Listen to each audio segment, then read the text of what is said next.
Basketball practice begins next month for the Cougars, but the hype is already here for senior guard Jimmer Fredette.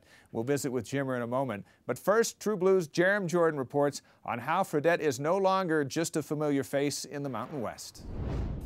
This life is amazing. Bright lights blinding me from all the camera flash. Just tell me how long will it damage last? Just believe that it's easy. You see me leaving your favorite show on the TV. Wow. That crossover and rising up for the three. How do you defend that?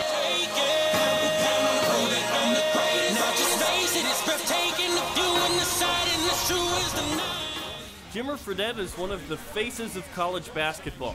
The Glens Falls, New York native is back for his senior season and prepared to take BYU to new heights. One of the best players, to ever come through BYU. He really loves playing basketball, and if he weren't playing in front of 23,000 people in the Merit Center, he'd be in the RB, playing a pickup game. Fredette came to a BYU basketball camp before his junior year of high school, and it didn't take long for the Cougar coaching staff to see Fredette's talent.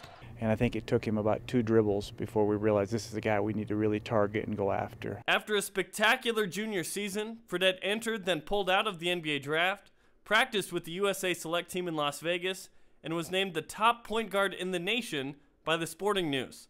Despite the exposure explosion, his teammates see him as the same down-to-earth guy. Everyone thinks that Jimmer's just kind of hotshot the way he is, but for the most part, he's just one of those guys that you just meet in some rural town and that learn to play basketball. Yeah, he's a good roommate because he doesn't use dishes. He just he just kind of eats out. He has like 1 dish and like 1 cup he uses. On the court, Jimmer Fredette might be the most alert player on his team, but in the morning, forget about it. He hates mornings. Just as soon, I think, probably playing a game at midnight rather than, early in the morning. He doesn't have class before 9:30, and that's for a reason. We don't have practices ever in the morning for a reason. I think one time we were over in Hawaii, have a practice that we had scheduled in the morning, and he just was like dead.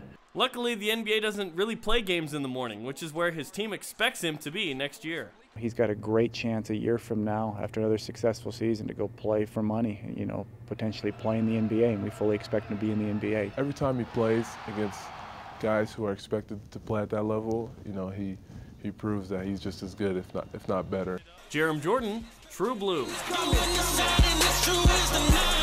Life is amazing.